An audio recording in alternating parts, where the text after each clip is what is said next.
The room froze. A palpable silence descended upon the House Oversight Committee, thick enough to be cut with a knife. Every eye in the chamber, and indeed millions watching across the nation, was fixed on one woman, Congresswoman Jasmine Crockett.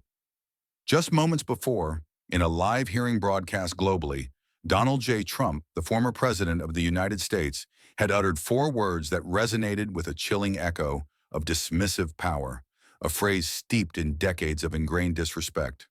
"Sit down, girl." But what transpired in the immediate aftermath defied every expectation, every preconceived notion of how such a confrontation should unfold. There was no theatrical outburst, no emotional breakdown. Instead, what the world witnessed was a masterclass in composed defiance, a quiet, unwavering strength that would not only shake the very foundations of entrenched power, but also ignite a profound national conversation about respect, truth, and accountability. This was far more than a mere political exchange. It was a visceral reckoning, a battle for fundamental human dignity, waged in the unforgiving glare of public scrutiny. The truth, delivered with surgical precision and an almost unnerving calm, was poised to expose a hypocrisy so deeply ingrained, so utterly profound, that it would leave even the former president's most ardent and loyal allies utterly speechless, grasping for words that simply wouldn't come. We are about to pull back the curtain on that truly explosive moment, delving deep into the untold story of how a single, calm voice, armed only with conviction and clarity, managed to shatter an illusion of invincibility that had long dominated the political landscape. This is not merely a news report. It is a vital blueprint for understanding how unwavering truth, when wielded with grace and precision, can ultimately triumph over the most entrenched arrogance and dismissiveness. Stay with us. Absorb every detail, because this is more than just a story. It's a powerful testament to the enduring impact of an unwavering voice. Like this video, subscribe to our channel, and join us as we continue to uncover the real, transformative power of truth in an age of noise and distraction. To truly grasp the seismic impact of that singular moment, it is imperative that we first delve into the intricate tapestry of the woman who stood at its very epicenter, Representative Jasmine Crockett. Her story is not one of privileged descent, but of a relentless, hard-won journey rooted in the bedrock of everyday resilience. Born and raised in the vibrant, yet often challenging landscape of St. Louis, Missouri, Jasmine's formative years were shaped by the unwavering dedication of her working-class parents. Her mother, a tireless night shift worker at a local health clinic, and her father, a steadfast school bus driver who, remarkably, never missed a single day behind the wheel, instilled in her a profound and enduring set of values. Among these, the most salient was the deeply ingrained principle of speaking only when one possessed something genuinely worth articulating, and, crucially, to articulate it with an unshakable conviction that left no room for doubt. From her earliest days, Jasmine exhibited an almost preternatural ability to discern truth from the cacophony of noise and rhetoric. Her classmates, in a testament to her sharp intellect and methodical approach, would often jest that Jasmine didn't merely argue. She meticulously cross-examined. By the tender age of 16, she was already dedicating her time to volunteering at municipal court proceedings, not for academic credit or any form of external validation, but driven by an innate curiosity to observe, firsthand, how truth manifested itself when stripped bare of pretense and given no quarter to hide. Her eventual trajectory into the demanding world of politics was not fueled by conventional ambition, but rather by an unwavering, almost visceral pursuit of justice. Freshly graduated from law school, she embarked upon her legal career by taking on a case in Texarkana, Texas, a case so daunting and seemingly unwinnable that it had been shunned by every other attorney. It involved a young man, wrongfully arrested, held for 3 agonizing days without a single charge. The municipal authorities, eager to sweep the injustice under the rug, simply wanted the matter to disappear. But Crockett, with her characteristic tenacity, refused to take the path of least resistance. She immersed herself in the case, spending 2 sleepless nights poring over reams of records, meticulously unearthing glaring contradictions in official police reports, and diligently interviewing witnesses who had been conveniently overlooked or deliberately ignored. When she finally presented her meticulously constructed case in that courtroom, the presiding judge, visibly taken aback by her profound command of the facts, paused mid-opening statement to inquire if she was, in fact, truly fresh out of law school. Only on paper, she had responded with a subtle, knowing smile. She secured a victory in less than an hour, a triumph that quickly resonated throughout the legal community. The word spread. Jasmine Crockett moved quietly, but her victories, built on the bedrock of truth and meticulous preparation, resonated with an undeniable, thunderous impact. Over the ensuing 5 years, she solidified her reputation as the indispensable advocate whom families would instinctively call upon when all other avenues had been exhausted. Her caseload spanned a wide spectrum of injustices, from egregious police misconduct and complex land disputes to harrowing eviction battles. She frequently took on cases pro bono, driven by a deep-seated commitment to justice, while earning her living from those that allowed for it. By the time she decided to run for state legislature, she had transcended mere recognition. She was, unequivocally, trusted. Her communication style was devoid of the polished, often hollow rhetoric of a seasoned politician. Instead, she spoke with the authentic, resonant voice of someone who had genuinely sat at the kitchen tables of ordinary people, individuals who, unlike the powerful, possessed no high-priced lobbyists to champion their causes. This deeply ingrained authenticity proved to be a decisive factor when she secured her seat in the Texas House.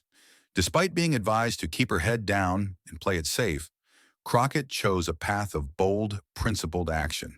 In her very first year, she authored a groundbreaking bill aimed at reining in aggressive policing tactics employed during protests.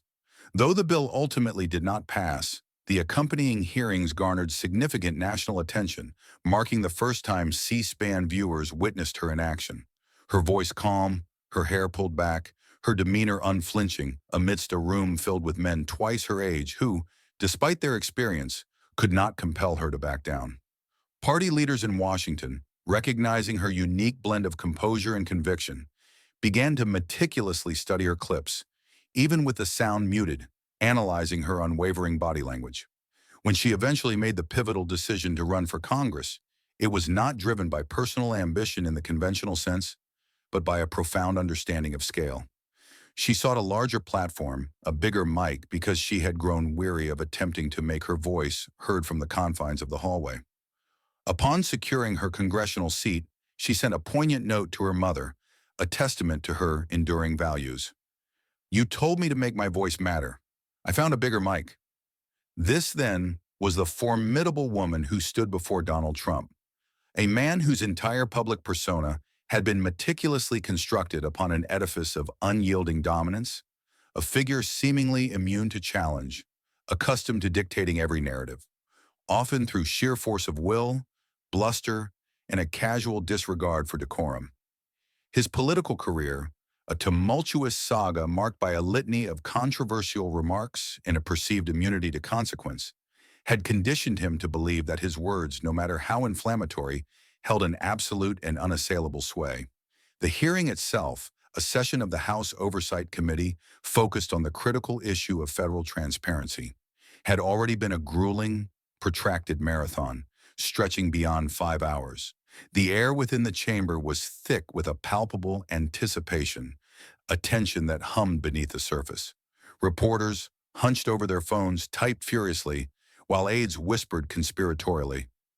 Trump, seemingly unperturbed by the gravity of the proceedings, casually thumbed through a few sheets of paper, embodying the quintessential image of someone utterly unaccustomed to being subjected to rigorous questioning, particularly from a black congresswoman hailing from South Dallas. A woman who, it was clear, possessed no patience for games or evasions. The stage was meticulously set, not merely for a clash of divergent political ideologies, but for a profound, almost elemental, confrontation between fundamentally opposing approaches to power, truth, and the very essence of public discourse. The stakes for both protagonists were immeasurably high. For Crockett, it was the preservation of her unblemished integrity, and the amplification of the voices of those she so diligently represented.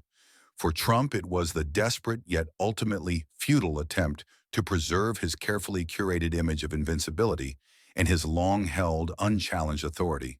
The air in the hearing room crackled with an almost unbearable tension as the moment of direct confrontation finally arrived. Representative Jasmine Crockett, her cobalt blazer a striking contrast to the muted tones of the chamber, adjusted her microphone with a deliberate, almost imperceptible movement, her gaze unwavering and piercing, fixed directly upon Donald Trump. "Mr. Trump," she began, her voice a calm, steady current cutting through the charged atmosphere. "Can you clarify why in your 2019 and 2020 disclosures there were such significant gaps in the valuation of your overseas assets?" Her words, precise and factual, laid bare the core of the inquiry, leaving no room for misinterpretation.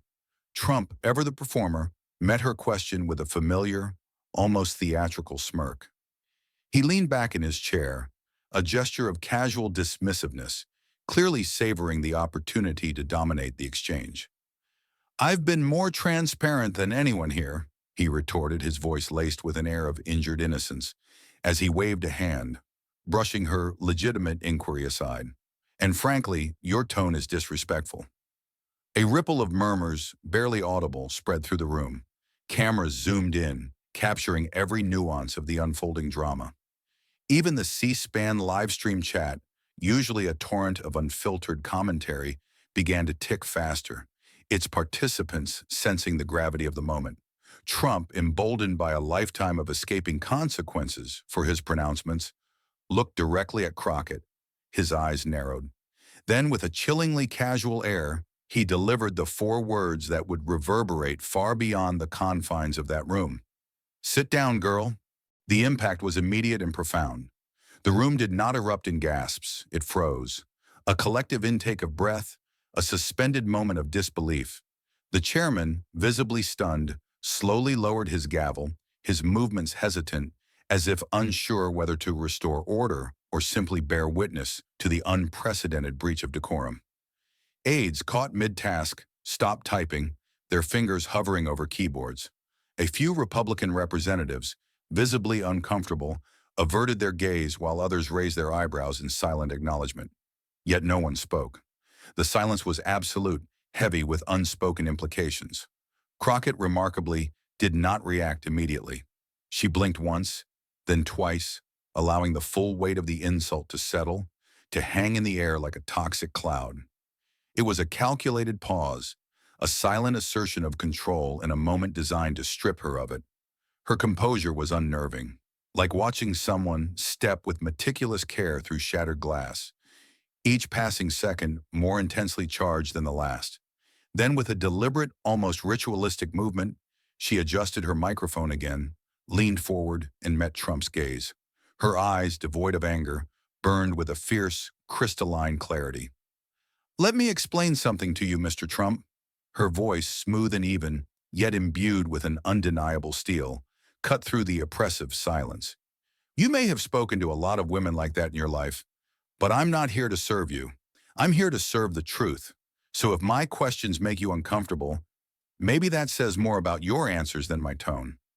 The silence in the room deepened, becoming almost suffocating. Then a single, hushed whisper from a staffer seated behind her, barely audible but loaded with meaning. "Damn." Crockett, unfazed by the tension she had so masterfully created, pressed on, her voice gaining a quiet, relentless momentum. "And one more thing," she continued, her words a precise, surgical strike. "Your inability to address facts without resorting to dismissive language isn't strength, it's avoidance, and you're not avoiding me today." For a rare, fleeting moment, Trump was utterly speechless. He tapped his pen against the table, a nervous tick betraying his discomfiture. His mouth, slightly agape, searched desperately for a comeback, a witty retort, anything to regain control of the narrative. But nothing came. The verbal arsenal he typically deployed with such devastating effect had, for once, failed him. The chairman, finally recovering his composure, intervened, his voice a strained attempt at normalcy. "Mr. Trump, please respond to the question." But the battle had already been won. the moment irrevocably seized. It was no longer about the intricacies of tax records or the valuation of overseas accounts. It was about a far more fundamental struggle, the raw dynamics of power and the chilling question of who in that room was truly still allowed to wield it without consequence. Trump's usual bluster, his theatrical dominance, had met an unyielding, dignified calm. And in that stark, undeniable clash, his carefully constructed facade of invincibility began to crack, revealing the uncomfortable truth beneath. The tension, which had steadily escalated with each exchange, now hung heavy, a palpable weight in the air, signaling a profound shift in the balance of power. The true incandescent revelation of that pivotal moment was not a hidden document or a clandestine recording. It was the raw, unvarnished exposure of character laid bare for the entire world to witness. As Congresswoman Crockett, with an almost surgical precision, calmly and methodically dismantled the former president's dismissive tactics, his meticulously cultivated image as an unshakable strongman began to visibly, undeniably falter. The signature smirk, a constant fixture of his public persona, had completely vanished, replaced by a disconcerting expression of annoyance, even profound confusion. The swagger that typically infused his voice, usually so dominant and commanding, was nowhere to be found. He appeared utterly disoriented, like a pugilist who had absorbed a blow delivered in a language he simply could not comprehend, a truth that bypassed his usual defenses. The room, which moments before had been frozen in a collective state of shock, now vibrated with a different, more subtle energy. It was the quiet, almost reverent hum of recognition, a collective, unspoken understanding that something profoundly significant had just shifted, irrevocably altering the dynamics of the confrontation. The cameras, initially fixated on Trump's aggressive outburst, now lingered almost lovingly on Crockett, her posture composed, her gaze unflinching, before panning back to Trump, who was visibly, undeniably discomfited. The silence that followed Crockett's final incisive retort was not merely deafening. It was a vast, echoing vacuum, a space where Trump's customary torrent of bluster and self-aggrandizement would typically have filled the air. But there was nothing, only the rhythmic, almost frantic tap of his pen against the polished table, a nervous tick that betrayed the profound turmoil churning beneath his carefully constructed exterior. The chairman's subsequent intervention, a simple, almost perfunctory request for Trump to finally answer the question, felt utterly anticlimactic, a mere formality in the wake of the true drama that had just unfolded. The real answer, the undeniable truth, had already been delivered, not through spoken words, but through the stark, almost brutal contrast between Crockett's quiet, unyielding power and Trump's uncharacteristic, bewildered silence. He had, with a casual wave of his hand and a dismissive phrase, attempted to diminish her, to silence her, to relegate her to a subordinate place. Instead, she had, with an almost ethereal dignity, exposed the profound fragility of his own authority when confronted with the unvarnished, unyielding force of truth. The moment was a live, unfiltered, and utterly compelling demonstration that genuine strength was not derived from yelling louder, from resorting to crude insults, or from dominating a conversation through sheer volume. Rather, it emanated from the unwavering ability to hold one's ground with absolute integrity, to speak truth to power with a calm that belied the intensity of the moment. It was a victory not of decibels, but of substance, a silent yet thunderous triumph that resonated far beyond the physical confines of the hearing room. In that singular, unforgettable instant, the illusion of Trump's invincibility, so carefully cultivated and fiercely protected, had been irrevocably shattered, revealing the uncomfortable, vulnerable truth that lay beneath. The power dynamic had flipped, not with a bang, but with the quiet, undeniable force of a truth that simply refused to be silenced. The moment served as a stark, public reminder that true authority is earned through respect and integrity, not through bluster and intimidation. The moment exploded across the digital landscape with the force of a supernova. Within a mere 15 minutes, the raw, unedited exchange was meticulously clipped, widely shared, succinctly captioned, and relentlessly reposted across every conceivable digital platform. Sit Down Girl rapidly ascended to global trending status within the hour, but its virality carried a meaning diametrically opposed to what Donald Trump had undoubtedly intended. It swiftly transformed into a potent rallying cry, a powerful symbol of defiance, resilience, and the quiet strength of those who refuse to be silenced. News vans already strategically positioned outside the Capitol hastily adjusted their digital banners to reflect the breaking story. Trump tells Reppers Crockett, "Sit down, girl," during heated exchange. Inside the frenetic cable newsrooms, producers barked urgent orders into their headsets. "Cut from the budget segment. Go with Crockett. Get the full clip." The traditional news cycle, for once, bowed to the undeniable power of a viral moment. In living rooms across the country, millions of Americans rewound, rewatched, and shared the clip with their spouses, their children, and their coworkers. In a bustling bar in Columbus, Ohio, two weary teachers on their lunch break watched the muted TV screen in stunned silence.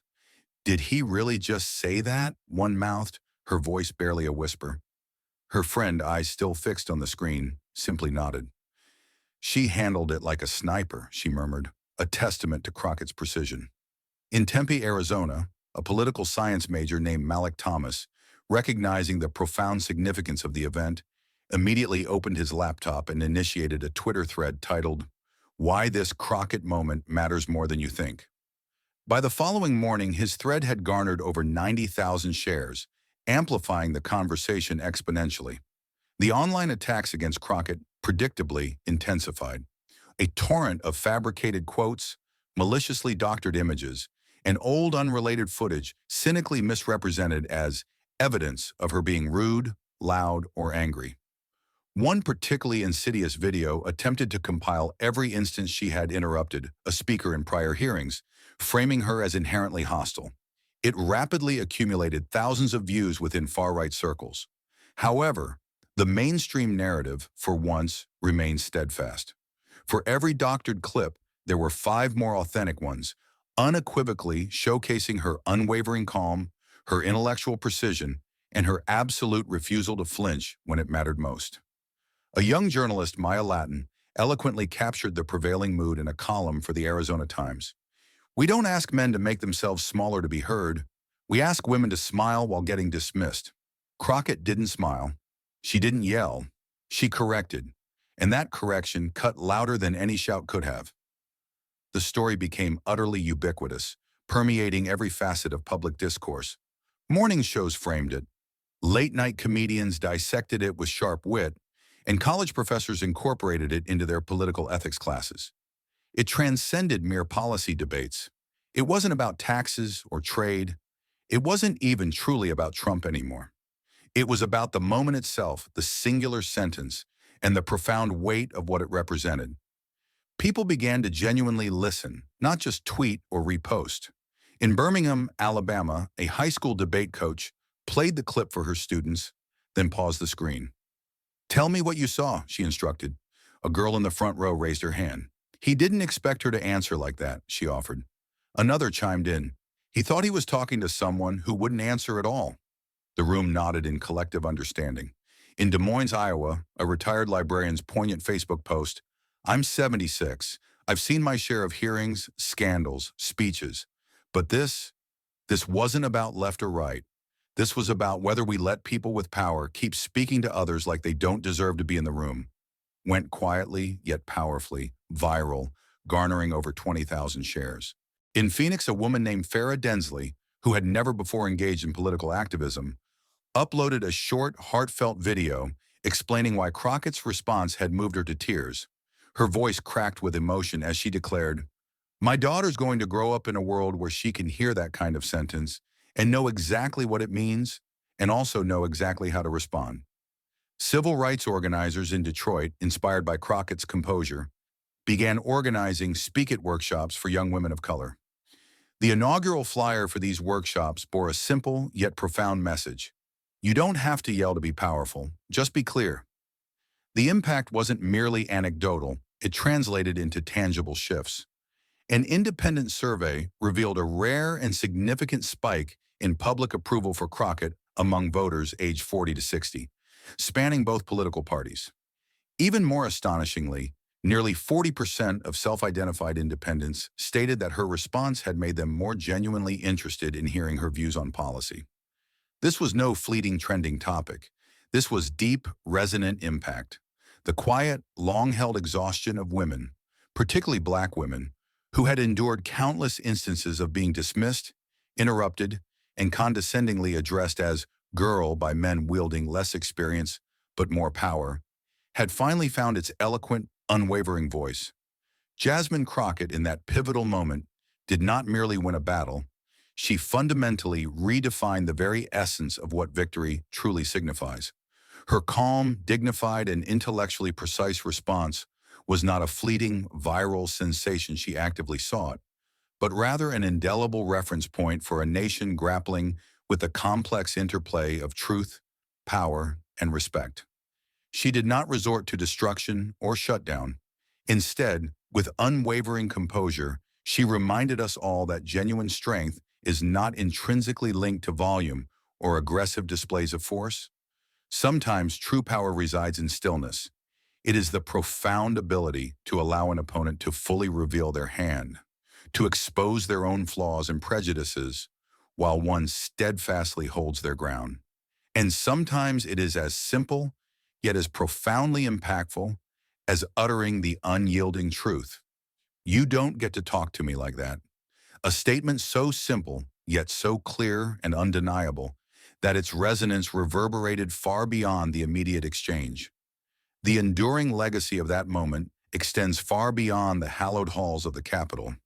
It ignited a vital national conversation about the fundamental tenets of respect, the intrinsic value of dignity, and the subtle, yet pervasive ways in which power is often wielded. It served as a powerful catalyst, inspiring countless individuals to discover and embrace their own voices, to stand firm and unyielding when others attempt to diminish them. Crockett, with her characteristic focus, continued her legislative work, sharp and incisive, introducing new pieces of legislation on critical issues like data transparency and public protections. These bills, though perhaps not garnering the same viral attention as her exchange with Trump, were built upon the same unwavering belief that truth thrives best when exposed to the full light of day. She meticulously met with constituents in diverse settings, from bustling strip malls and humble church basements to vibrant high school auditoriums, addressing their concerns about housing, healthcare, and transit, as if the viral whirlwind had never even touched her. It was this unwavering steadiness, this refusal to capitalize on fleeting fame, that garnered her the deepest respect. She did not transform the moment into a personal brand. Instead, she allowed it to transcend her, becoming a universal reference point, a tangible proof of what it truly looks like to hold one's ground with unwavering integrity, without resorting to turning one's voice into a weapon. This profound lesson resonated deeply with people from all walks of life. A teacher in Flagstaff articulated it best during a parent-teacher forum. My daughter watched that video. She didn't see a woman being disrespected. She saw a woman respond like she knew who she was. That matters. In an age often characterized by impulsive overreaction, Crockett's serene calm emerged as a radical act of defiance. Because here lies the uncomfortable truth. There remain far too many rooms in this country where respect is unevenly distributed, where certain individuals are implicitly or explicitly expected to remain silent. There are too many conversations where power demands unquestioning obedience rather than honest discourse. Yet moments like the one witnessed in that hearing do more than merely expose these pervasive cracks in our societal fabric. They illuminate, with stark clarity, those individuals who are truly prepared to push back, to stand firm without flinching. Crockett did not emerge from that day as the victor of a conventional battle, nor did she destroy anyone or dismantle any institution. What she accomplished, with quiet grace and unwavering resolve, was to powerfully remind us all of the true essence of strength. It is not always found in volume, nor in fiery rhetoric. Sometimes it resides in stillness. Sometimes it is the profound ability to allow an adversary to fully reveal their hand, to expose their own weaknesses, while you, with unwavering conviction, hold your ground. And sometimes it is as simple, yet as profoundly transformative, as uttering the unyielding truth. You don't get to talk to me like that. So what is the enduring lesson here? Perhaps it is this. If you possess a clear understanding of who you are, there is no need to desperately prove anything in the heat of the moment. Your only imperative is to remain consistent. When someone attempts to diminish you, to shrink your presence, resist the urge to match their negative energy, instead steadfastly hold on to your own, because inevitably people will discern the difference. They will remember the quiet dignity with which you carried yourself, the unwavering resolve with which you refused to flinch, the clarity with which you articulated your truth without resorting to cruelty. And that memory, that powerful example, will endure within them. Therefore, whether you find yourself in the hallowed halls of a courtroom, the dynamic environment of a classroom, the bustling confines of an office, or under the intense scrutiny of a live televised hearing, speak always with purpose. Ask questions that genuinely matter. And when someone, in a misguided attempt to diminish you, delivers a single dismissive sentence, respond with one that resonates far longer, echoing with the undeniable force of truth. Because that ultimately is how truth embarks upon its journey, how it travels through the hearts and minds of people, leaving an indelible mark. And if this story, in its raw authenticity, moved you, if it stirred a memory of someone you know, or an experience you have personally navigated, or if it reminded you of a time when you chose silence, when your voice should have been heard, then do not allow its impact to dissipate here. Share this story, initiate conversations, and subscribe to our channel for more content that delves far deeper than the superficial headlines, seeking the profound truths that truly matter. We are not here to contribute to the noise. We are here to illuminate what genuinely counts.